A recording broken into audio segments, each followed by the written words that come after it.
Laws of warfare. When you go out to battle against your enemies and see horses, chariots, and people more numerous than you, do not be afraid of them. For the Lord your God, who brought you up from the land of Egypt, is with you. When you are approaching the battle, the priest shall come forward and speak to the people. He shall say to them, "Hear, Israel, you are approaching the battle against your enemies today. Do not be faint-hearted. Do not be afraid, or panic, or be terrified by them. For the Lord your God is the one who is going with you, to fight for you against your enemies, to save you." The officers also shall speak to the people, saying, "Who is the man that has built a new house, but has not dedicated it?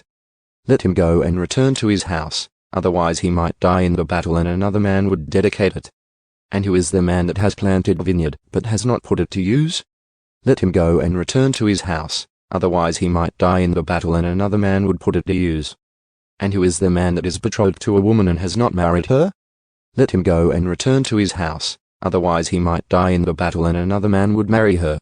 Then the officers shall speak further to the people and say, "Who is the man that is afraid and faint-hearted? Let him go and return to his house, so that he does not make his brother's hearts melt like his heart." And when the officers have finished speaking to the people, they shall appoint commanders of armies at the head of the people. When you approach a city to fight against it, you shall offer it terms of peace. And if it agrees to make peace with you and opens to you, then all the people who are found in it shall become your forced labor and serve you. However, if it does not make peace with you, but makes war against you, then you shall besiege it. When the Lord your God gives it into your hand, you shall strike all the men in it with the edge of the sword. However, the women, the children, the animals, and everything that is in the city, all of its spoils, you shall take as plunder for yourself. And you shall use the spoils of your enemies, which the Lord your God has given you.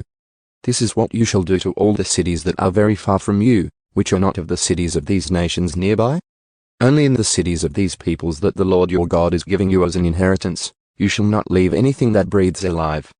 Instead, you shall utterly destroy them, the Hittite and the Amorite, the Canaanite and the Perizzite, the Hivite and the Jebusite, just as the Lord your God has commanded you, so that they will not teach you to do all the same detestable practices of theirs which they have done for their gods, by which you would sin against the Lord your God.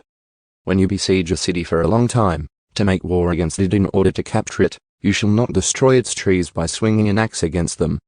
For you may eat from them, so you shall not cut them down. For is the tree of the field a human, that it should be besieged by you? Only the trees that you know are not fruit trees you shall destroy and cut down, so that you may construct siege works against the city that is making war against you until it falls.